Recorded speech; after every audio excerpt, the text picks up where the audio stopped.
Hey everyone. Before we begin today's episode, I want to mention that it does discuss suicide, and Dorian and Henry have a lot of conversations over it that are less than healthy. And so if you are feeling suicidal, thinking about hurting yourself, or are concerned that someone you know may be in danger of hurting him or herself, please call the National Suicide Prevention Lifeline at 1-800-273-TALK. It's 1-800-273-8255.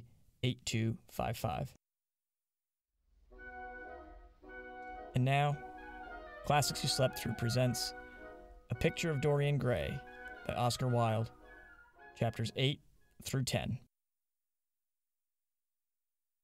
Chapter 8. It was long past noon when he awoke.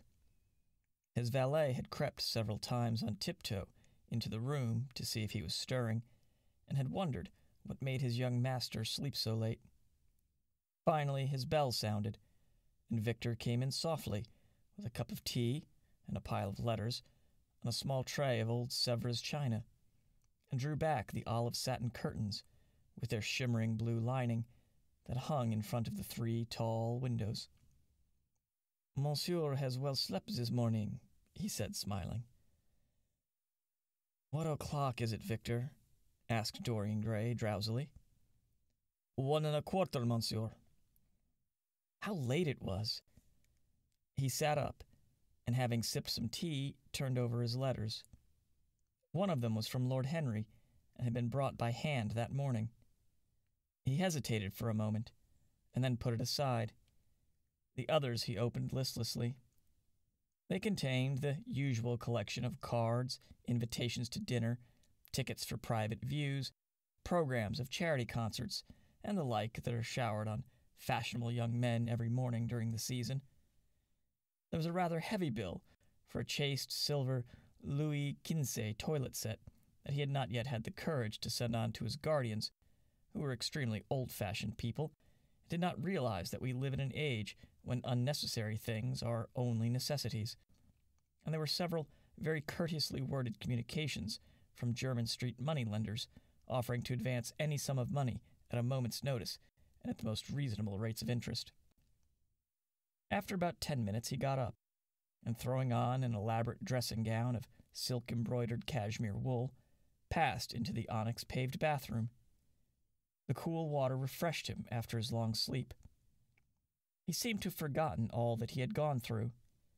A dim sense of having taken part in some strange tragedy came to him once or twice, but there was the unreality of a dream about it. As soon as he was dressed, he went into the library and sat down to a light French breakfast that had been laid out for him on a small round table close to the open window. It was an exquisite day. The warm air seemed laden with spices. A bee flew in and buzzed round the blue dragon bowl that, filled with sulphur-yellow roses, stood before him. He felt perfectly happy. Suddenly, his eye fell on the screen that he had placed in front of the portrait, and he started. "Too cold for monsieur?" asked his valet, putting an omelette on the table. "I shut the window?" Dorian shook his head. "I am not cold," he murmured. Was it all true? Had the portrait really changed? Or had it been simply his own imagination that had made him see a look of evil where there had been a look of joy? Surely a painted canvas could not alter. The thing was absurd. It would serve as a tale to tell Basil some day. It would make him smile. And yet, how vivid was his recollection of the whole thing. First, in the dim twilight, and then in the bright dawn, he had seen the touch of cruelty round the warped lips. He almost dreaded his valet leaving the room. He knew that when he was alone, he would have to examine the portrait. He was afraid of certainty. When the coffee and cigarettes had been brought, and the man turned to go, he felt a wild desire to tell him to remain. As the door was closing behind him, he called him back. The man stood waiting for his orders. Dorian looked at him for a moment. "I am not at home to anyone, Victor," he said with a sigh. The man bowed and retired. Then he rose from the table, lit a cigarette, and flung himself down on a luxuriously cushioned couch that stood facing the screen. The screen was an old one, of gilt Spanish leather, stamped and wrought with a rather florid Louis XIV pattern. He scanned it curiously, wondering if ever before it had concealed the secret of a man's life. Should he move it aside, after all? Why not let it stay there? What was the use of knowing? If the thing was true, it was terrible. If it was not true, why trouble about it? But what if, by some fate or deadlier chance, eyes other than his spied behind and saw the horrible change? What should he do if Basil Hallward came and asked to look at his own picture? Basil would be sure to do that. No, the thing had to be examined, and at once. Anything would be better than this dreadful state of doubt. He got up and locked both doors. At least he would be alone when he looked upon the mask of his shame.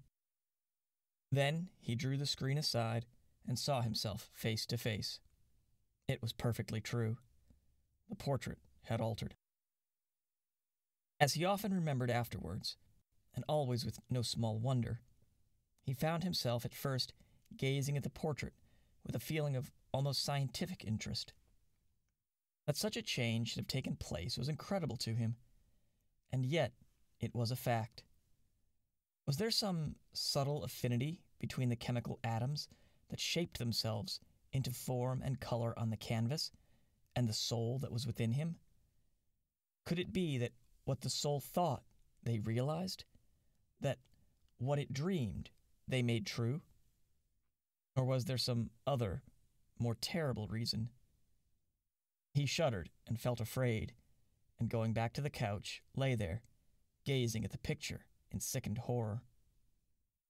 One thing, however, he felt that it had done for him. It had made him conscious how unjust, how cruel he had been to Sybil Vane. It was not too late to make reparation for that. She could still be his wife. His unreal and selfish love would yield to some higher influence, would be transformed into some nobler passion, and the portrait that Basil Hallward had painted of him would be a guide to him through life, would be to him what holiness is to some, and conscience to others, and the fear of God to us all. There were opiates for remorse, drugs that could lull the moral sense to sleep.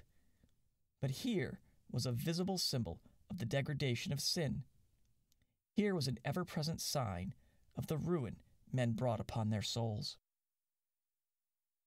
3 o'clock struck, and 4, and the half-hour rang its double chime. But Dorian Gray did not stir. He was trying to gather up the scarlet threads of life and to weave them into a pattern, to find his way through the sanguine labyrinth of passion through which he was wandering. He did not know what to do or what to think. Finally, he went over to the table and wrote a passionate letter to the girl he had loved, imploring her forgiveness and accusing himself of madness. He covered page after page with wild words of sorrow and wilder words of pain. There's a luxury in self-reproach. When we blame ourselves, we feel that no one else has a right to blame us.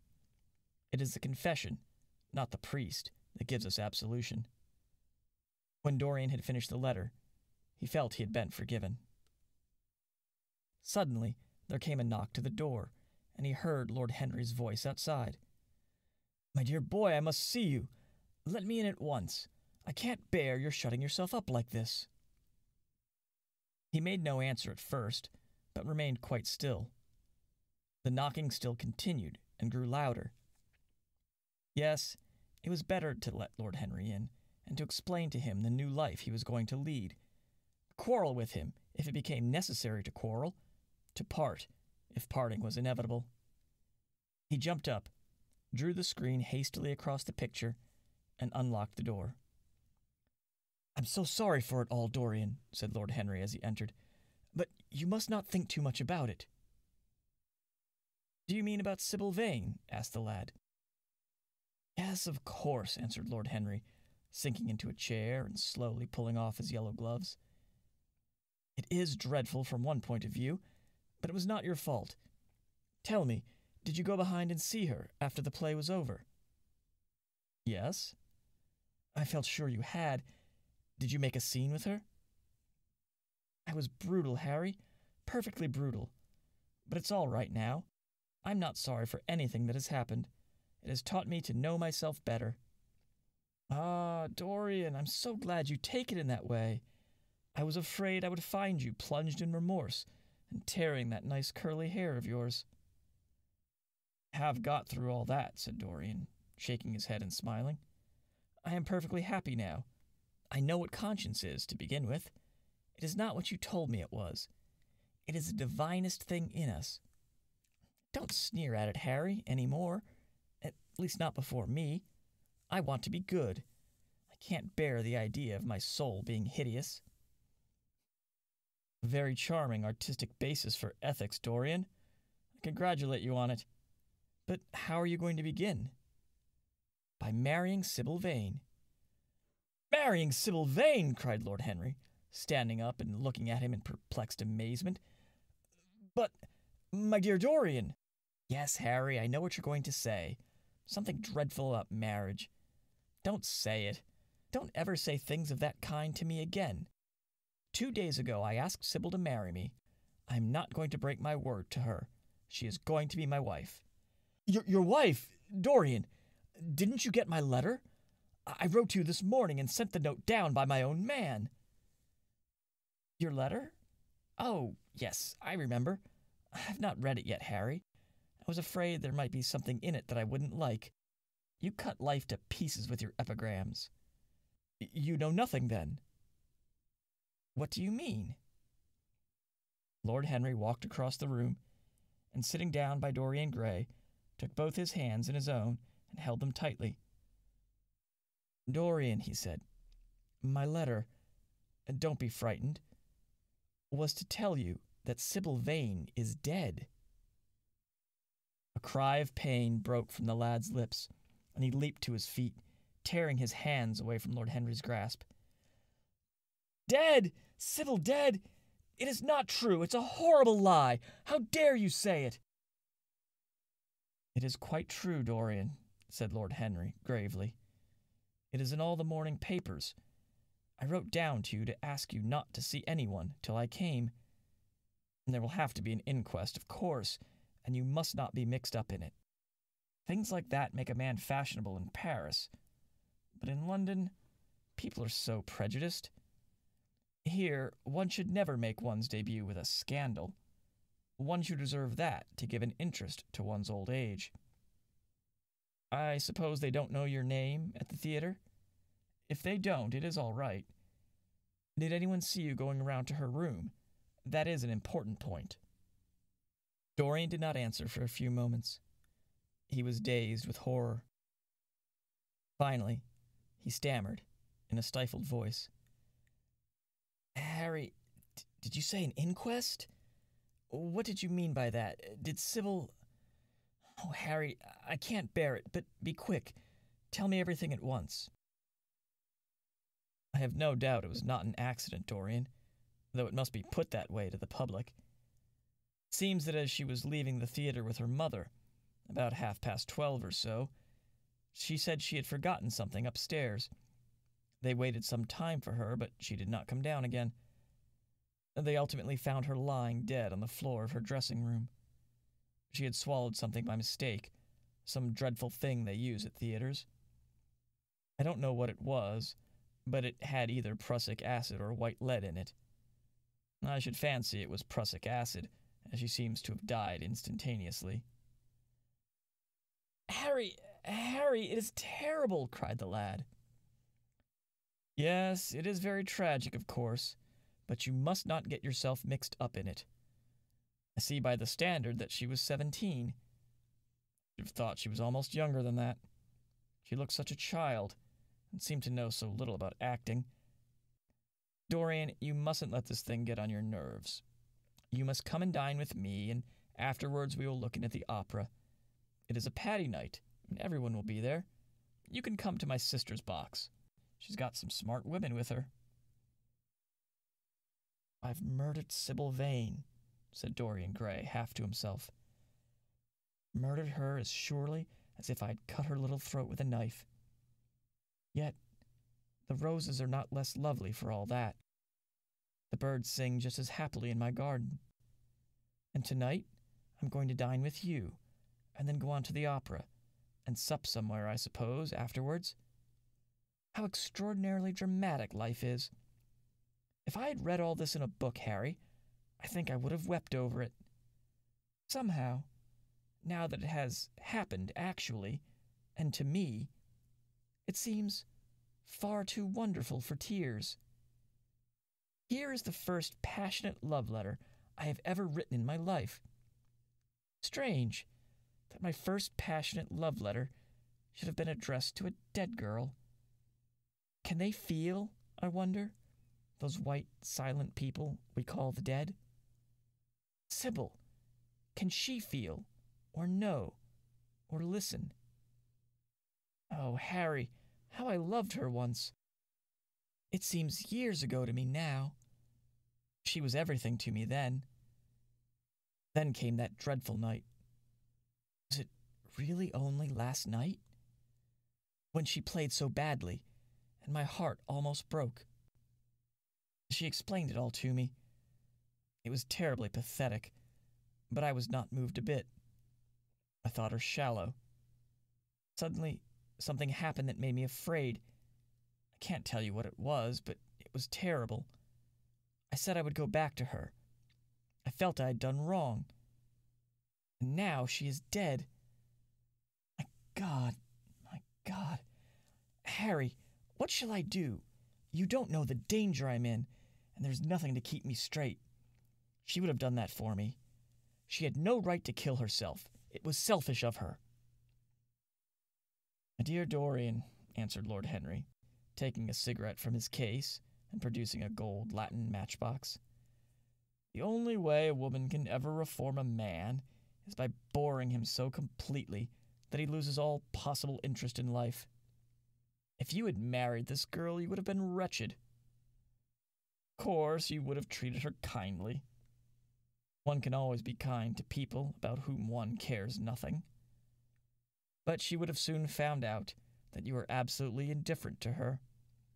When a woman finds that out about her husband, she either becomes dreadfully dowdy, or wears very smart bonnets that some other woman's husband has to pay for. I say nothing about the social mistake, which would have been abject, which, of course, I would not have allowed, but I assure you that in any case, the whole thing would have been an absolute failure. I suppose it would, muttered the lad, walking up and down the room and looking horribly pale. But I thought it was my duty. Not my fault this terrible tragedy has prevented my doing what was right. I remember your saying once that there is a fatality about good resolutions, that they are always made too late. Mine certainly were. Good resolutions are useless attempts to interfere with scientific laws. Their origin is pure vanity. Their result is absolutely nil. They give us, now and then, some of those luxurious, sterile emotions that have a certain charm for the weak. That is all that can be said for them. They are simply checks that men draw on a bank where they have no account. Harry, cried Dorian Gray, coming over and sitting down beside him, why is it I cannot feel this tragedy as much as I want to? I don't think I am heartless. Do you? You have done too many foolish things during the last fortnight to be entitled to give yourself that name, Dorian, answered Lord Henry, with his sweet, melancholy smile. The lad frowned. I don't like that explanation, Harry, he rejoined. But I'm glad you don't think I'm heartless. I'm nothing of the kind. I know I am not. Yet, I must admit that this thing that has happened does not affect me as it should. It seems to me to simply be like a wonderful ending to a wonderful play. It has all the terrible beauty of a Greek tragedy, a tragedy in which I took a great part, but by which I have not been wounded. It is an interesting question, said Lord Henry. who found an exquisite pleasure in playing on the lad's unconscious egotism. An extremely interesting question. I fancy that the true explanation is this. It often happens that the real tragedies of life occur in such an inartistic manner that they hurt us by their crude violence, their absolute incoherence, their absurd want of meaning, their entire lack of style. They affect us just as vulgarity affects us. They give us an impression of sheer brute force, and we revolt against that.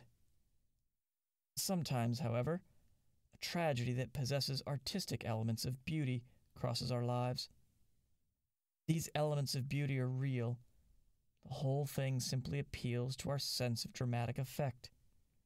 Suddenly, we find that we are no longer the actors, but the spectators of the play. Or rather, we are both. We watch ourselves, and the mere wonder of the spectacle enthralls us. In the present case, what is it that has really happened? Someone has killed herself for love of you. I wish that I ever had such an experience. It would have made me in love with love for the rest of my life. The people who have adored me, and there have not been very many, but there have been some, have always insisted on living on, long after I had ceased to care for them, or they to care for me. They've become stout and tedious, and when I meet them, they go in at once for reminiscences. That awful memory of woman. What a fearful thing it is, and what an utter intellectual stagnation it reveals. One should absorb the color of life. One should never remember its details.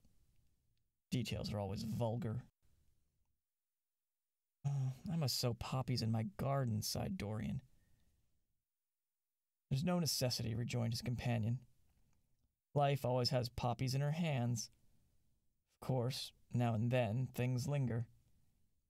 I once wore nothing but violets all through one season, as a form of artistic mourning for a romance that would not die. Ultimately, however, it did die. I forget what killed it. I think it was her proposing to sacrifice the whole world for me. That is always a dreadful moment. It fills one with the terror of eternity. Well, would you believe it? A week ago, at Lady Hampshire's, I found myself seated at dinner next to the lady in question, and she insisted on going over the whole thing again, and digging up the past and raking up the future. I had buried my romance in a bed of asphodel. She dragged it out again, and assured me that I had spoiled her life. I am bound to state that she ate an enormous dinner, so I did not feel any anxiety. But what a lack of taste it showed. The one charm of the past is that it is the past. Women never know when the curtain has fallen. They always want a sixth act, and as soon as the interest of the play is entirely over, they propose to continue it. If they were allowed their own way, every comedy would have a tragic ending. Every tragedy would culminate in a farce. They are charmingly artificial, but they have no sense of art. You are more fortunate than I am. I assure you, Dorian, that not one of the women I have known would have done for me what Sybil Vane did for you. Ordinary women always console themselves. Some of them do it by going in for sentimental colors. Never trust a woman who wears mauve, whatever her age may be, or a woman over 35 who is fond of pink ribbons. It always means they have a history. Others find a great consolation in suddenly discovering the good qualities of their husbands. They flaunt their conjugal felicity in one's face, as if it were the most fascinating of sins. Religion consoles some. Its mysteries have all the charm of a flirtation, a woman once told me, and I can quite understand it. Besides, nothing makes one so vain as being told that one is a sinner. Conscience makes egoists of us all. Yes, there really is no end to the consolations that women find in modern life. Indeed, I have not mentioned the most important one. What is that, Harry? Said the lad listlessly. Oh, the obvious consolation. taking someone else's admirer when one loses one's own. In good society, that always whitewashes a woman. But really, Dorian, how different Sybil Vane must have been from all the women one meets. There's something to me quite beautiful about her death. I'm glad I'm living in a century when such wonders happen. They make one believe in the reality of things we all play with, such as romance, passion, and love. I was terribly cruel to her. You forget that. I'm afraid that women appreciate cruelty, downright cruelty, more than anything else. They have wonderfully primitive instincts. We have emancipated them, but they remain slaves looking for their masters all the same. They love being dominated. I'm sure you were splendid. I've never seen you really and absolutely angry, but I can fancy how delightful you looked. And after all, you said something to me the day before yesterday that seemed to me at the time to be merely fanciful, but that I now see was absolutely true, and that holds the key to everything. What was that, Harry? You said to me that Sybil Vane represented to you all the heroines of romance, that she was Desdemona one night, and Ophelia the other, that if she died as Juliet, she came to life as Imogen. Will never come to life again now, muttered the lad, burying his face in his hands. No, she will never come to life. She has played her last part.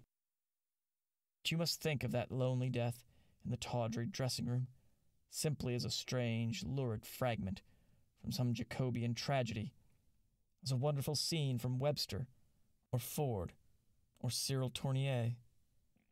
The girl never really lived, and so she never really died. To you, at least, she was always a dream, a phantom that flitted through Shakespeare's plays and left them lovelier for its presence, a reed through which Shakespeare's music sounded richer and more full of joy. The moment she touched actual life, she marred it, and it marred her, and so she passed away. Mourn for Ophelia, if you like. Put ashes on your head, because Cordelia was strangled. Cry out against heaven, because the daughter of Brabantio died. But don't waste your tears over Sybil Vane. She was less real than they are. There was a silence. Evening darkened in the room. Noiselessly, and with silver feet, the shadows crept in from the garden. The colors faded wearily out of things. After some time, Dorian Gray looked up. You've explained me to myself, Harry, he murmured, with something of a sigh of relief. I felt all that you have said, but somehow I was afraid of it, and I could not express it to myself. How well you know me. We will not talk again of what has happened. It has been a marvelous experience. That is all. I wonder if life still has in store for me anything as marvelous. Life has everything in store for you, Dorian. There's nothing that you, with your extraordinary good looks, will not be able to do. But suppose, Harry, I become haggard and old and wrinkled. What then?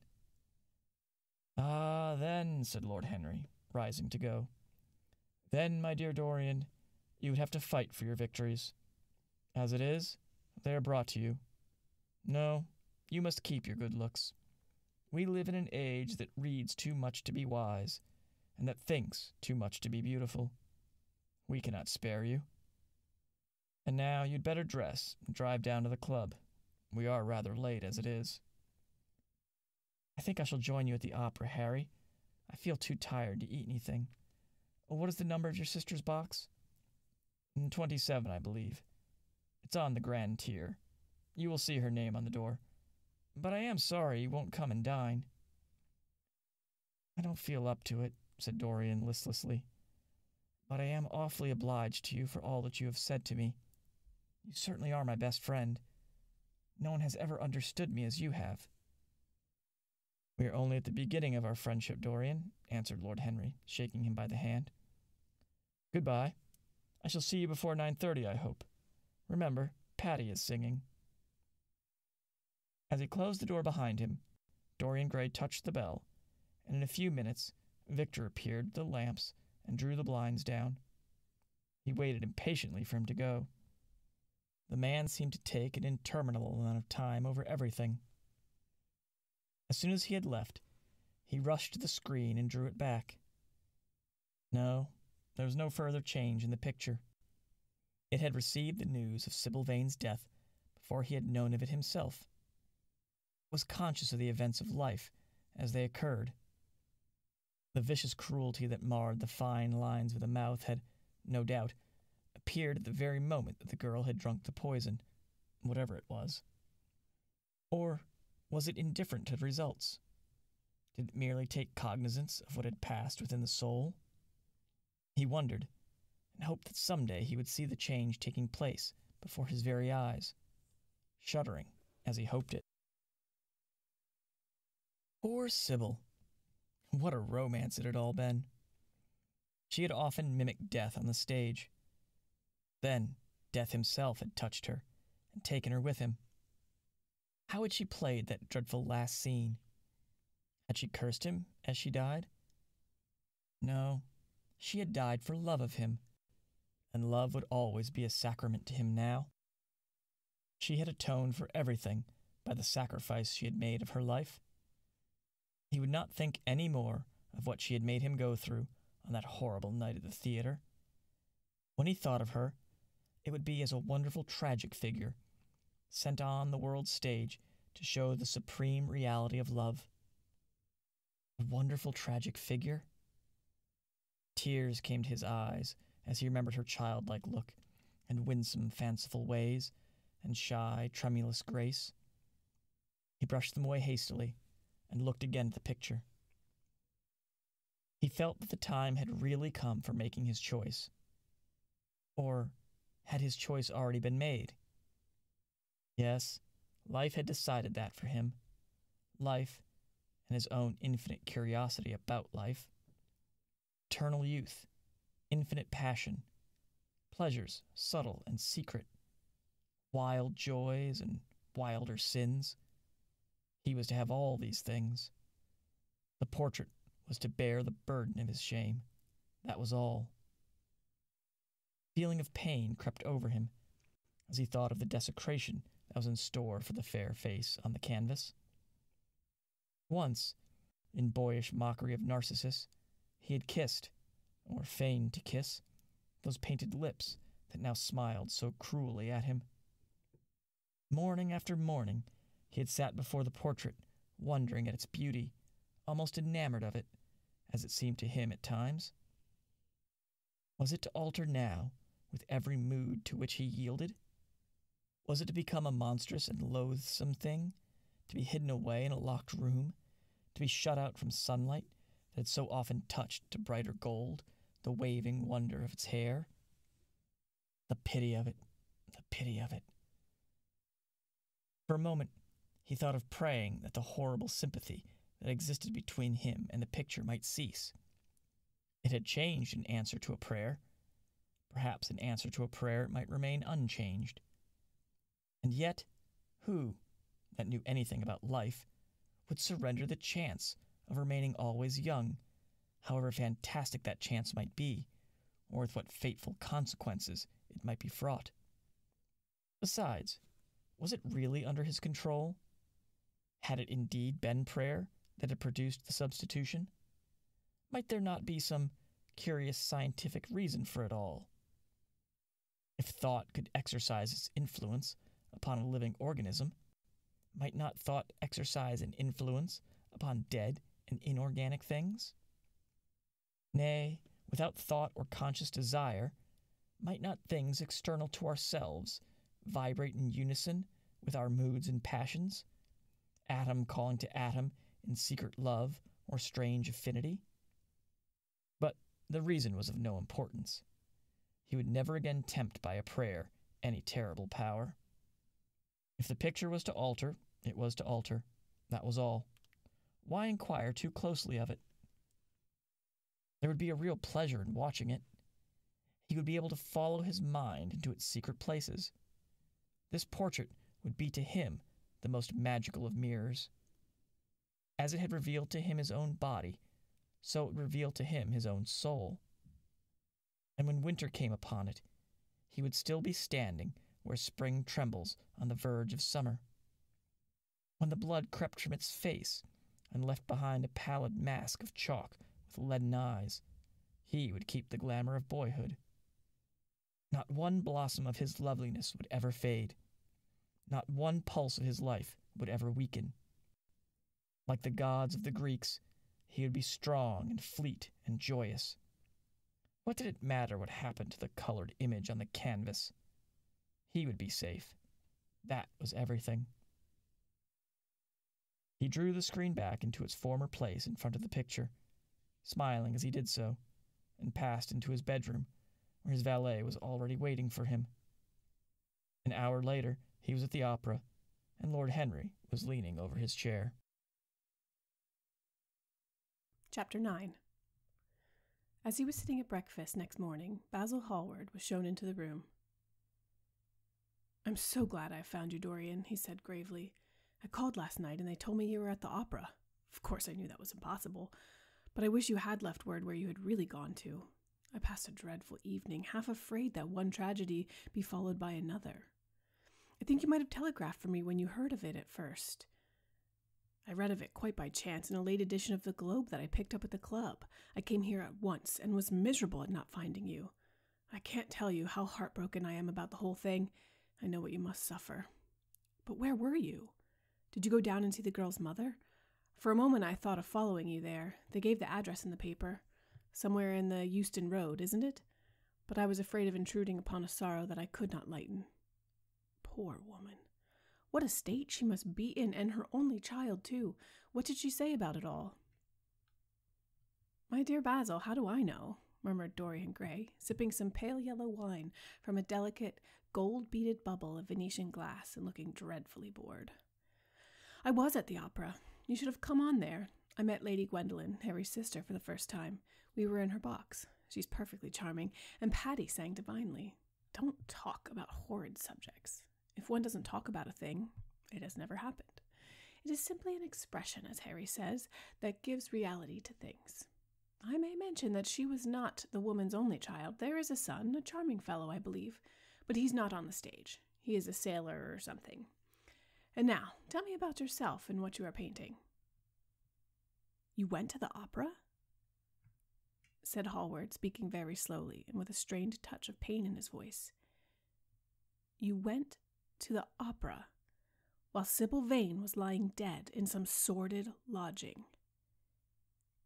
You can talk to me of other women being charming, and of Patty singing divinely before the girl you loved has even the quiet of a grave to sleep in? Why, men, there are horrors in store for that little white body of hers." "Stop, Basil. I won't hear it," cried Dorian, leaping to his feet. "You must not tell me about things. What is done is done. What is past is past." "You call yesterday the past? What has the actual lapse of time got to do with it? It is only shallow people who require years to get rid of an emotion. A man who is master of himself can end a sorrow as easily as he can invent a pleasure. I don't want to be at the mercy of my emotions. I want to use them, to enjoy them, and to dominate them." "Dorian, this is horrible. Something has changed you completely. You look exactly the same wonderful boy who day after day used to come down to my studio to sit for his picture. But you were simple, natural, and affectionate then. You were the most unspoiled creature in the whole world. Now I don't know what has come over you. You talk as if you had no heart, no pity in you. It is all Harry's influence. I see that." The lad flushed up, and going to the window, looked out for a few moments on the green, flickering, sun-lashed garden. "I owe a great deal to Harry, Basil," he said at last. "More than I owe to you. You only taught me to be vain." "Well, I'm punished for that, Dorian, or shall be some day." "I don't know what you mean, Basil," he exclaimed, turning around. "I don't know what you want. What do you want?" "I want the Dorian Gray I used to paint," said the artist sadly. "Basil," said the lad, going over to him and putting his hand on his shoulder, You have come too late. Yesterday, when I heard that Sybil Vane had killed herself— Killed herself? Good heavens! Is there no doubt about that? Cried Hallward, looking up at him with an expression of horror. My dear Basil, surely you don't think it was a vulgar accident? Of course she killed herself. The elder man buried his face in his hands. How fearful, he muttered, and a shudder ran through him. No, said Dorian Gray. There's nothing fearful about it. It is one of the great romantic tragedies of the age. As a rule, people who act lead the most commonplace lives. They are good husbands or faithful wives or something tedious. You know what I mean, middle-class virtue and all that kind of thing. How different Sybil was. She lived her finest tragedy. She was always a heroine. The last night she played, the night you saw her, she acted badly because she had known the reality of love. When she knew its unreality, she died as Juliet might have died. She passed again into the sphere of art. There is something of the martyr about her. Her death has all the pathetic uselessness of martyrdom, all its wasted beauty. But, as I was saying, you must not think I have not suffered.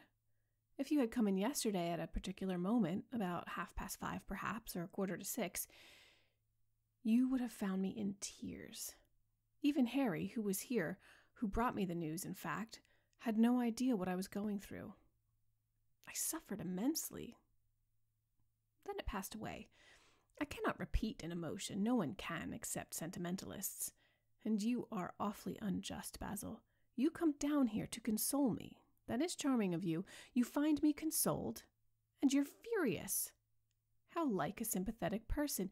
You remind me of a story Harry told me about a certain philanthropist who spent 20 years of his life in trying to get some grievance redressed or some unjust law altered. I forget exactly what it was. Finally, he succeeded, and nothing could exceed his disappointment. He had absolutely nothing to do, almost died of ennui, and became a confirmed misanthrope. And besides, my dear old Basil, if you really want to console me, teach me, rather, to forget what has happened or to see it from a proper artistic point of view. Was it not Gautier who used to write about la consolation des arts? I remember picking up a little vellum-covered book in your studio one day and chancing on that delightful phrase. Well, I am not like that young man you told me of when we were down at Marlow together, the young man who used to say that yellow satin could console one for all the miseries of life. I love beautiful things that one can touch and handle, old brocades, green bronzes, lacquer work, carved ivories, exquisite surroundings, luxury, pomp. There is much to be got from all of these, but the artistic temperament that they create, or at any rate reveal, is still more to me. To become the spectator of one's own life, as Harry says, is to escape the suffering of life. I know you are surprised at my talking to you like this. You have not realized how I've developed. I was a schoolboy when you knew me. I am a man now. I have new passions, new thoughts, new ideas. I am different. But you must not like me less. I am changed, but you must always be my friend. Of course, I'm very fond of Harry, but I know that you are better than he is. You are not stronger. You are too much afraid of life, but you are better. And how happy we used to be together. Don't leave me, Basil, and don't quarrel with me. I am what I am. There's nothing more to be said. The painter felt strangely moved. The lad was infinitely dear to him, and his personality had been the great turning point in his art. He could not bear the idea of reproaching him any more.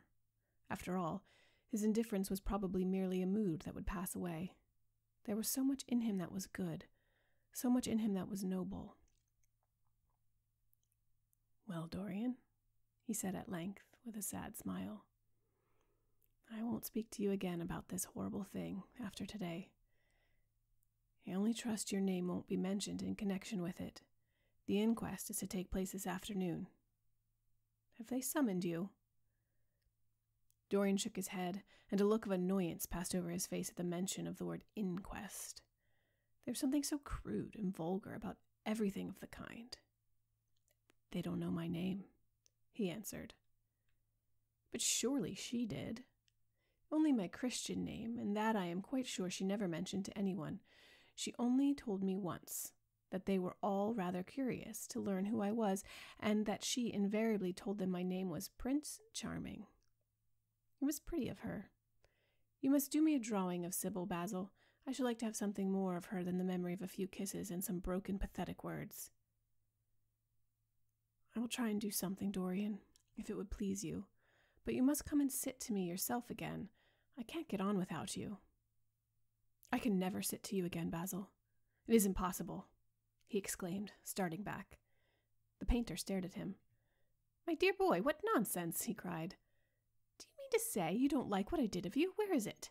Why have you pulled the screen in front of it? Let me look at it. It is the best thing I have ever done. Do take the screen away, Dorian. It is simply disgraceful of your servant hiding my work like that. I felt the room looked different as I came in.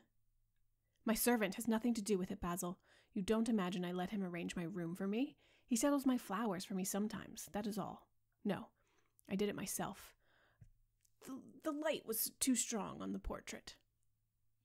Too strong? Surely not, my dear fellow.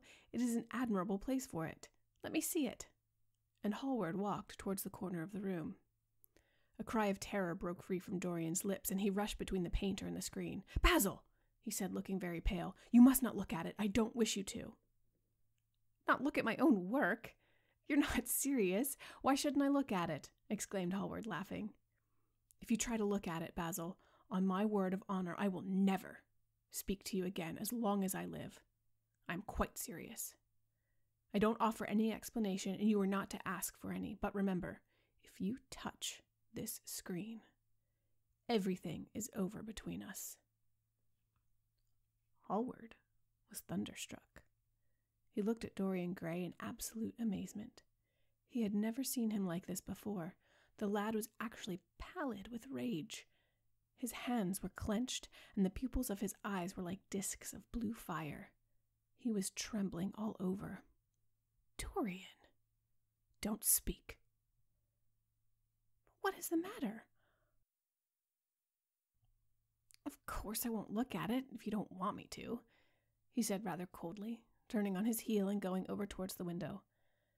But really, it seems rather absurd that I shouldn't see my own work, especially as I'm going to exhibit it in Paris in the autumn. I shall probably have to give it another coat of varnish before that, so I must see it someday, and why not today? To exhibit it? You want to exhibit it? Exclaimed Dorian Gray, a sense of strange terror creeping over his face. Was the world going to be shown his secret? Were people to gape at the mystery of his life? That was impossible. Something, he did not know what, had to be done at once. Yes, I don't suppose you will object to that. Georges Petit is going to collect all my best pictures for a special exhibit in the Rue de Sèze, which will open the first week of October. The portrait will only be away a month. I should think you could easily spare it for that time. In fact, you are sure to be out of town, and if you keep it always behind a screen, you can't care much about it. Dorian passed his hand over his forehead. There were beads of perspiration there. He felt that he was on the brink of a horrible danger. You told me a month ago that you would never exhibit it, he cried. Why have you changed your mind? You people who go in for being consistent have just as many moods as others have. The only difference is that your moods are rather meaningless. You can't have forgotten that you assured me most solemnly that nothing in the world would induce you to send it to any exhibition. You told Harry the exact same thing. He stopped suddenly, and a gleam of light came into his eyes.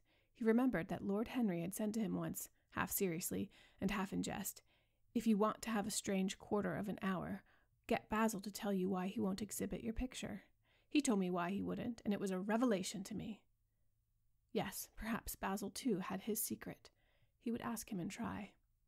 Basil, he said, coming over quite close and looking him straight in the face.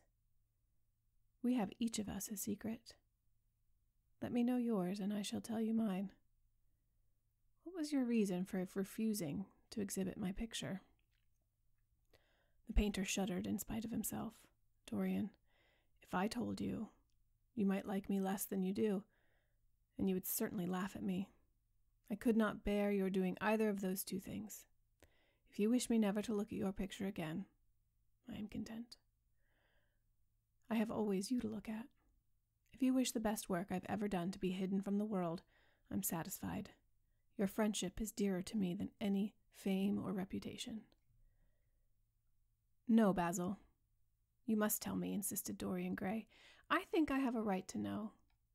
His feeling of terror had passed away, and curiosity had taken its place. He was determined to find out Basil Hallward's mystery. "Let us sit down, Dorian," said the painter, looking troubled. "Let us sit down and just answer me one question. Have you noticed in the picture something curious? Something that probably at first did not strike you, but that revealed itself to you suddenly?" "Basil!" cried the lad, clutching the arms of his chair with trembling hands and gazing at him with wild, startled eyes. "I see you did. Don't speak. Wait till you hear what I have to say. Dorian, from the moment I met you, your personality had the most extraordinary influence over me. I was dominated, soul, brain, and power by you. You became to me the visible incarnation of that unseen ideal whose memory haunts us artists like an exquisite dream. I worshipped you. I grew jealous of everyone to whom you spoke. I wanted to have you all to myself. I was only happy when I was with you. When you were away from me, you were still present in my art. Of course, I never let you know anything about this. It would have been impossible. You would not have understood it. I hardly understood it myself. I only knew that I had seen perfection face to face, and that the world had become wonderful to my eyes. Too wonderful, perhaps, for in such mad worships there is peril, the peril of losing them, no less than the peril of keeping them. Weeks and weeks went on, and I grew more and more absorbed in you. Then came a new development.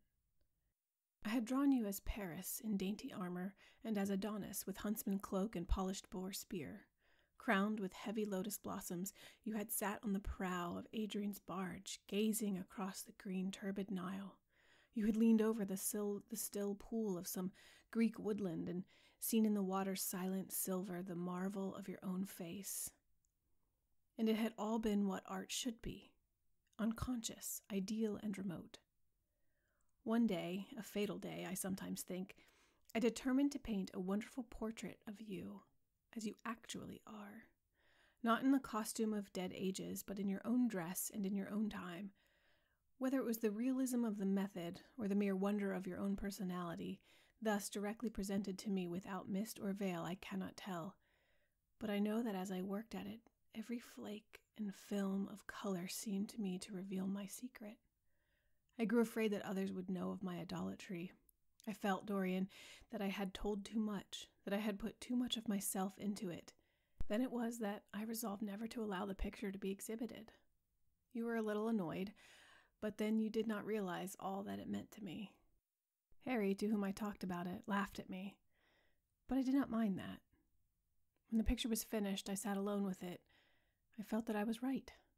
Well, after a few days, the thing left my studio, and as soon as I had got rid of the intolerable fascination of its presence, it seemed to me that I had been foolish in imagining that I had seen anything in it more than that you are extremely good-looking, and that I could paint. Even now I cannot help feeling that it is a mistake to think that the passion one feels in creation is ever really shown in the work one creates. Art is always more abstract than we fancy. Form and color tell us of form and color. That is all. It often seems to me that art conceals the artist's form far more completely than it ever reveals him. And so when I got this offer from Paris, I determined to make your portrait the principal thing in my exhibition. It never occurred to me that you would refuse. I see now that you were right. The picture cannot be shown. You must not be angry with me, Dorian, for what I've told you. As I said to Harry once, you are made to be worshipped. Dorian Gray drew a long breath. The color came back to his cheeks, and a smile played about his lips. The peril was over. He was safe for the time. Yet he could not help feeling infinite pity for the painter who had just made this strange confession to him, and wondered if he himself would ever be so dominated by the personality of a friend. Lord Henry had the charm of being very dangerous, but that was all. He was too clever and too cynical to be really fond of. Would there ever be someone who would fill him with a strange idolatry? Was that one of the things that life had in store? It is extraordinary to me, Dorian, said Hallward, that you should have seen this in the portrait. Did you really see it? I saw something in it, he answered, something that seemed to me very curious. Well, you don't mind my looking at the thing now? Dorian shook his head. You must not ask me that, Basil. I could not possibly let you stand in front of that picture. You will someday, surely. Never.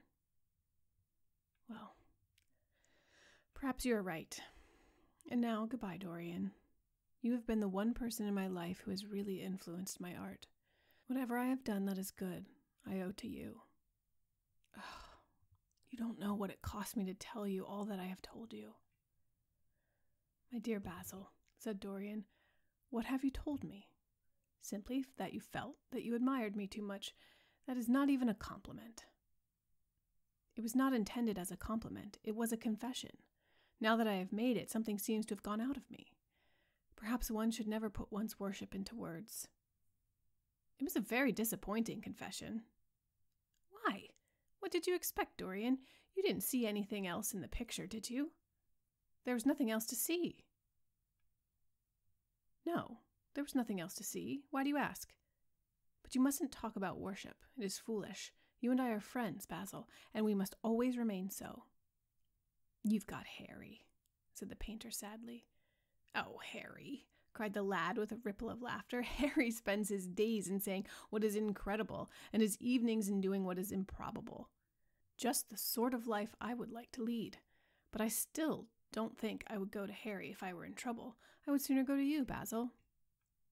You will sit to me again? Impossible. You spoil my life as an artist by refusing, Dorian. No man comes across two ideal things. Few come across one.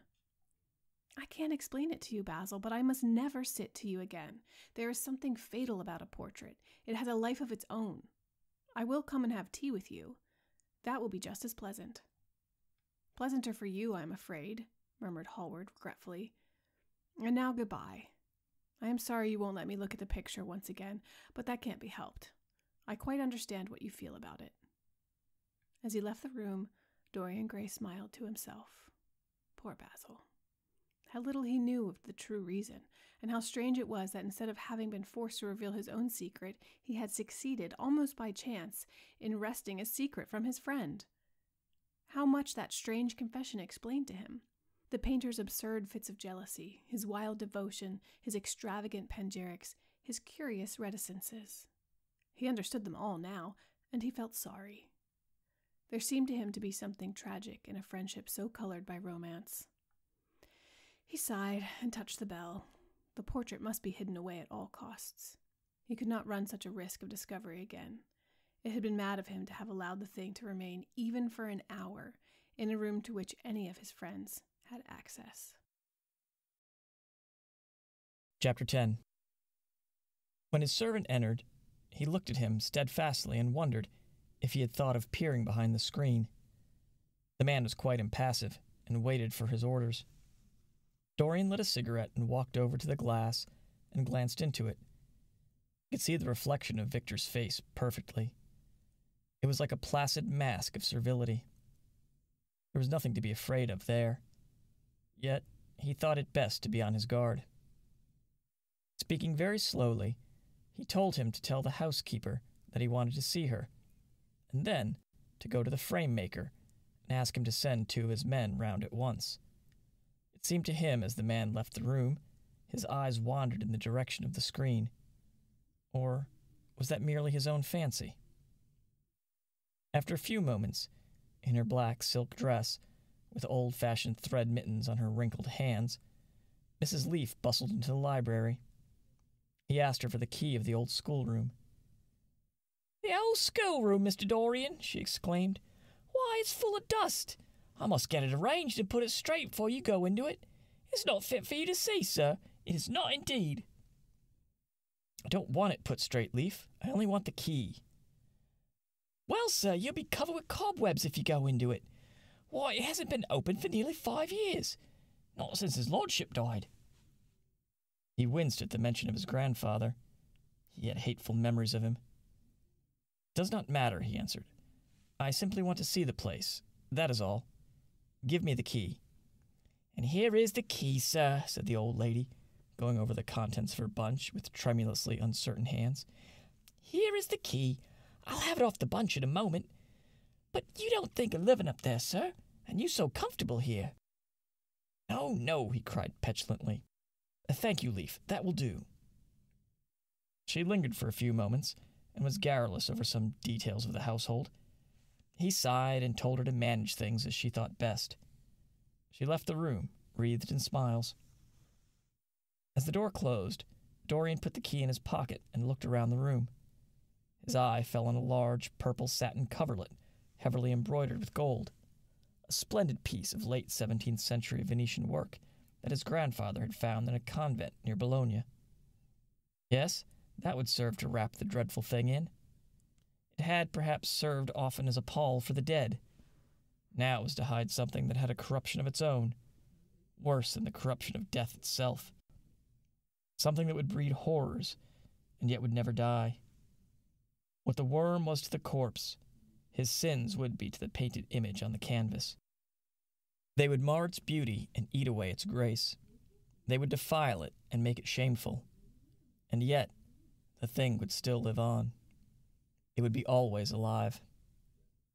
He shuddered, and for a moment he regretted that he had not told Basil the true reason why he had wished to hide the picture away.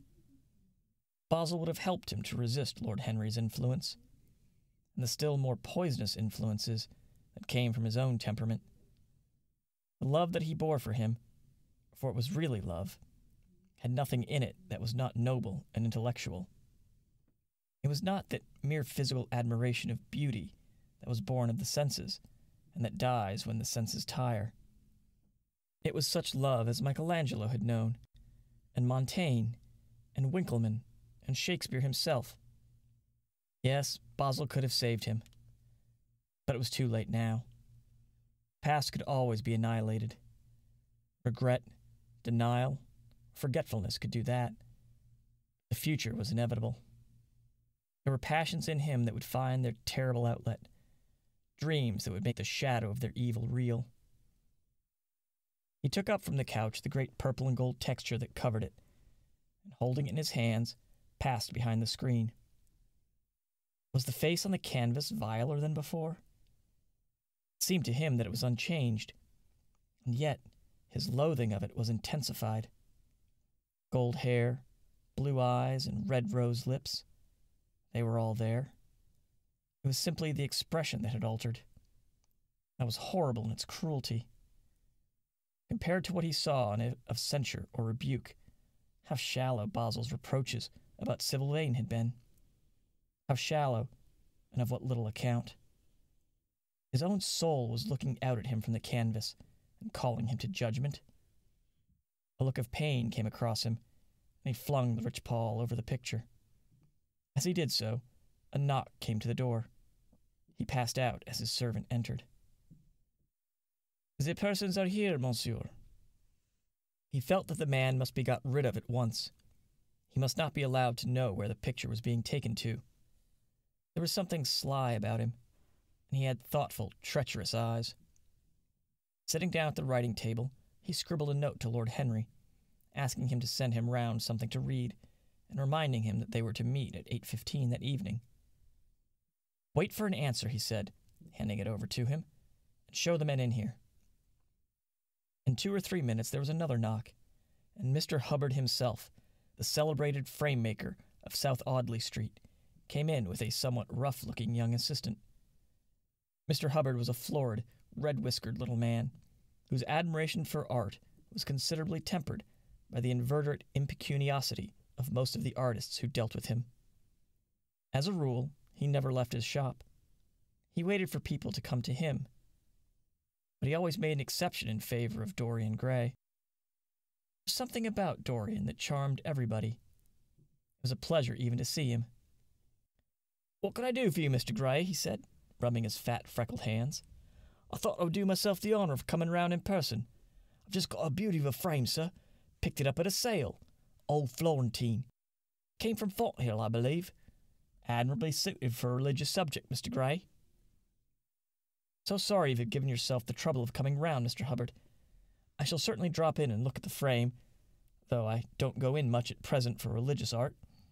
But today I only want a picture carried to the top of the house for me. It is rather heavy, so I thought I would ask you to lend me a couple of your men. No trouble at all, Mr. Gray. I'm delighted to be of any service to you. Which is the work of art, sir?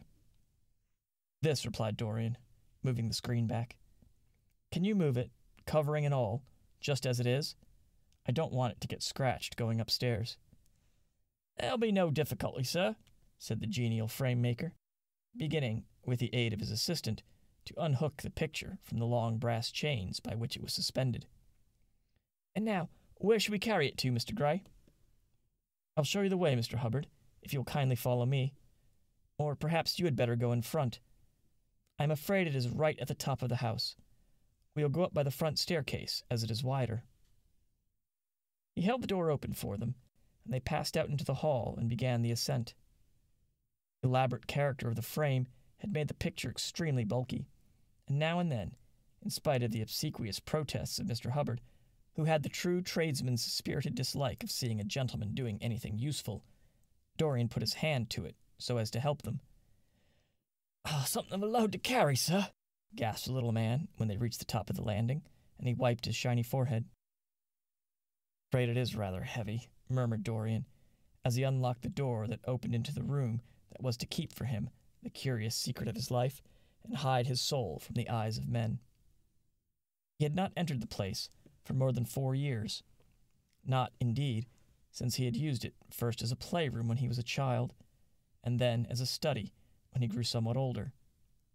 It was a large, well-proportioned room, which had been specifically built by the last Lord Kelso for the use of the little grandson whom, for his strange likeness to his mother, and also for other reasons, he had always hated and desired to keep at a distance.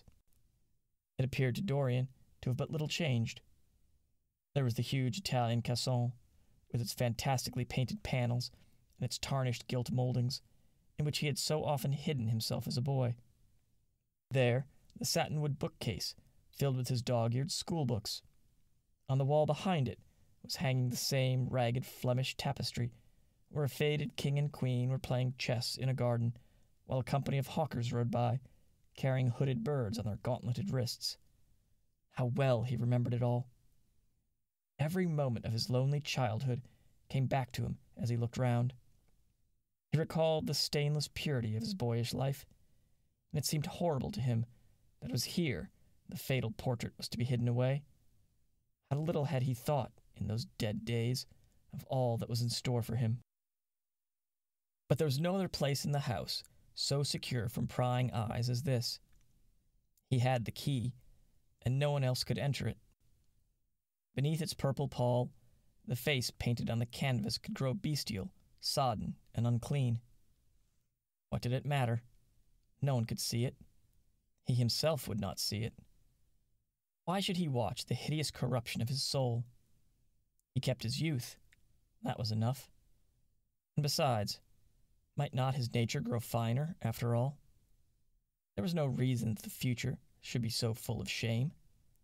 Some love might come across his life and purify him, and shield him from those sins that seemed to be already stirring in spirit and in flesh.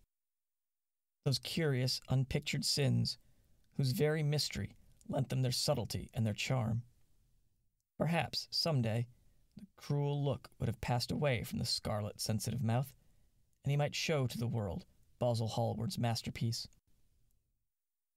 No, that was impossible. Hour by hour, and week by week, the thing upon the canvas was growing old. It might escape the hideousness of sin, but the hideousness of age was in store for it. The yellow cheeks would become hollow or flaccid. Yellow crow's feet would creep round the fading eyes and make them horrible. Hair would lose its brightness. The mouth would gape or droop, would be foolish or gross, as the mouths of old men are. There would be the wrinkled throat, the cold, blue-veined hands, the twisted body that he remembered in the grandfather who had been so stern to him in his boyhood. The picture had to be concealed There was no help for it. "Bring it in, Mr. Hubbard, please," he said, wearily, turning around. "I'm sorry I kept you so long. I was thinking of something else." "Always glad to have a rest, Mr. Gray," answered the frame-maker, who was still gasping for breath. "Where should we put it, sir?" "Oh, anywhere. Here, this will do. I don't want to have it hung up. Just lean it against the wall. Thanks." "Might one look at the work of art, sir?" Dorian started. "It would not interest you, Mr. Hubbard," he said, keeping his eye on the man. He felt ready to leap upon him and fling him to the ground if he dared to lift the gorgeous hanging that concealed the secret of his life. "I shan't trouble you any more now. I am much obliged for your kindness in coming round." Not at all, Mr. Gray. Ever ready to do anything for you, sir." And Mr. Hubbard tramped downstairs, followed by the assistant, who glanced back at Dorian with a look of shy wonder in his rough, uncomely face. He had never seen anyone so marvelous. When the sound of their footsteps had died away, Dorian locked the door and put the key in his pocket. He felt safe now. No one would ever look upon the horrible thing. No eye but his would ever see his shame. On reaching the library, he found that it was just after 5 o'clock, and that the tea had already been brought up. On a little table of dark perfumed wood, thickly encrusted with nacre, a present from Lady Radley, his guardian's wife, a pretty professional invalid who had spent the preceding winter in Cairo, was lying a note from Lord Henry, and beside it a book bound in yellow paper, the cover slightly torn and the edges soiled. A copy of the 3rd edition of the St. James's Gazette had been placed on the tea tray. It was evident that Victor had returned. He wondered if he had met the men in the hall as they were leaving the house, and had wormed out of them what they had been doing. He would be sure to miss the picture. He no doubt missed it already while he had been laying the tea things. The screen had not been set back, and a blank space was visible on the wall. Perhaps some night he might find him creeping upstairs and trying to force the door of the room. A horrible thing to have a spy in one's house. He had heard of rich men who had been blackmailed all their lives by some servant who had read a letter, or overheard a conversation, or picked up a card with an address, or found beneath a pillow a withered flower or a shred of crumpled lace. He sighed, and having poured himself out some tea, opened Lord Henry's note. It was simply to say he had sent round the evening paper and a book that might interest him, and that he'd be at the club at 8:15. He opened the St. James languidly and looked through it. A red pencil mark on the 5th page caught his eye.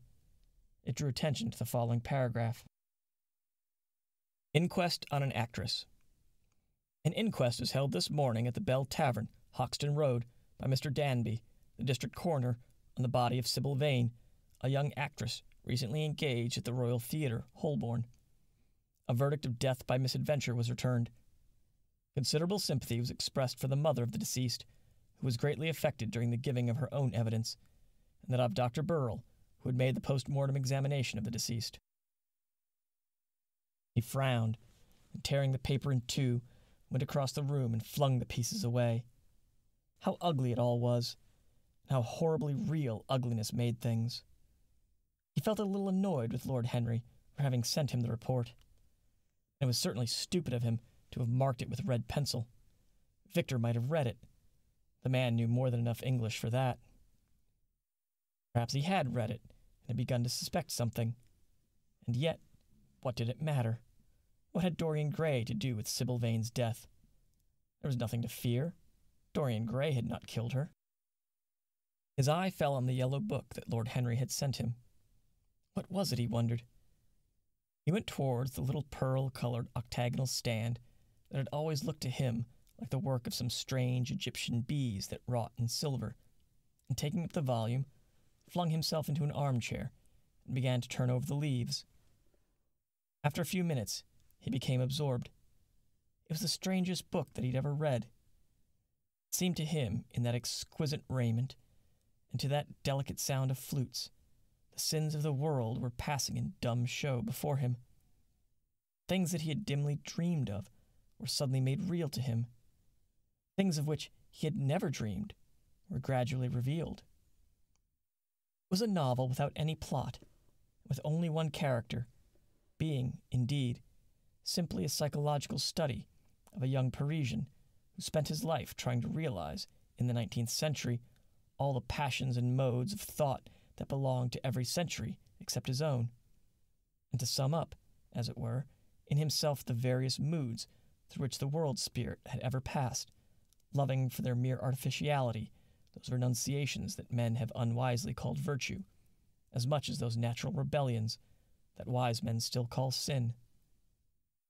The style in which it was written was that curious jeweled style, vivid and obscure at once, full of argot and of archaisms, of technical expressions and of elaborate paraphrases that characterizes the work of some of the finest artists of the French school of symbolists. There were in it metaphors as monstrous as orchids and as subtle in color. The life of the senses was described in the terms of mystical philosophy. One hardly knew at times whether one was reading the spiritual ecstasies of some medieval saint or the morbid confessions of a modern sinner. It was a poisonous book. The heavy odor of incense seemed to cling about its pages and to trouble the brain. The mere cadence of the sentences, the subtle monotony of their music, so full as it was of complex refrains and movements elaborately repeated, produced in the mind of the lad, as he passed from chapter to chapter, a form of revere, a malady of dreaming, that made him unconscious of the falling day and creeping shadows.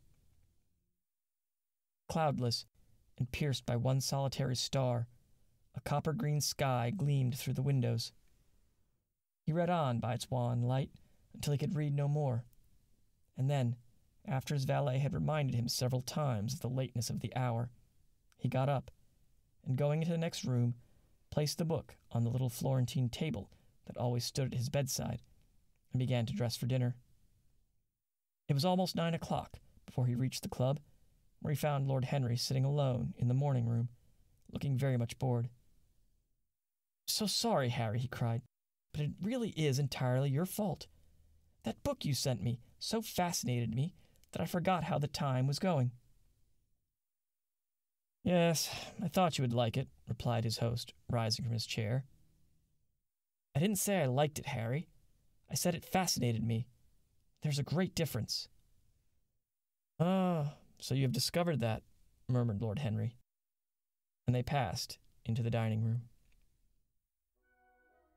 This has been Classics You Slept Through's presentation of Oscar Wilde's The Picture of Dorian Gray, chapters 8 through 10.